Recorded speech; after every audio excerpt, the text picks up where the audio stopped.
ভ্রমণ প্রেমীদেরকে মামুন মোমেন্টসের নতুন ভিডিওতে স্বাগতম। আজকে আমরা যাচ্ছি দিনাজপুর শহর থেকে দ্য গ্র্যান্ড দাদুবাড়ি রিসোর্টের উদ্দেশ্যে। এই রিসোর্টটি দেখতে অনেক মনোমুগ্ধকর, যার ম্যাপ দেখলেই পেয়ে যাবেন আসল ঠিকানা। পেজে যারা নতুন তারা অবশ্যই ফলো করতে ভুলবেন না। এই মুহূর্তে আমি আছি গ্র্যান্ড দাদুবাড়িতে। ইকো এবং সকল প্রকার গাছপালার সঠিক অবস্থান ঠিক রেখে সবুজের অভয়ারণ্য নিয়ে গড়ে উঠেছে গ্র্যান্ড দাদুবাড়ি। এটি অবশ্যই আপনাকে আনন্দ দিবে এবং আপনি যদি ভ্রমণপ্রেমী হয়ে থাকেন, রাত্রি যাপনের জন্য এটা একটা সুন্দর জায়গা।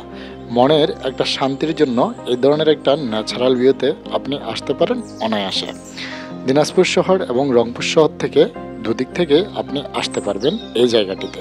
দিনাজপুর শহর থেকে 10 কিলোমিটার গেলেই পেয়ে যাবেন গ্র্যান্ড দাদুবাড়ি, আর রংপুর শহর থেকে 10 মাইল রাস্তার মাথায় আসলে এমন সুন্দর পরিবেশ পেয়ে যাবেন। এখানে থাকার জন্য সকল ধরনের ব্যবস্থা রয়েছে এবং আপনি পুরো ভিডিওটি শেষ পর্যন্ত দেখলে দারুণ সব তথ্য পেয়ে যাবেন। সুইমিং করতে পারবেন এখানে, এবং এখানে বেশ কয়েকটি পুল রয়েছে। ছোটদের জন্য আলাদা পুল এবং যারা প্রাইভেট কোনো পুল ইউজ করতে চান তাদের জন্য প্রাইভেট পুল রয়েছে। দারুণ কিছু সময় কাটিয়েছি আমরা। এখানকার রিসোর্টটা খুব একটা এক্সপেন্সিভ নয়, দেখে যতটা এক্সপেন্সিভ মনে হচ্ছে। মনের আনন্দে আমরা একটা সাঁতার প্রতিযোগিতায় অংশগ্রহণ করেছি। ফার্স্ট সেকেন্ড যে হই না কেন তা নিয়ে কোনো মতামত নেই। তো যাই হোক, আপনাদেরকে আরও কিছু তথ্য দিয়ে হেল্প করছি। এখানকার জন্য আপনাকে থাকার জন্য 7 থেকে 8,000 টাকা পার হেড বাজেট রাখলেই আপনি খুব দারুণভাবে থাকতে পারবেন, কিন্তু এর চেয়ে কম বাজেটও থাকতে পারবেন।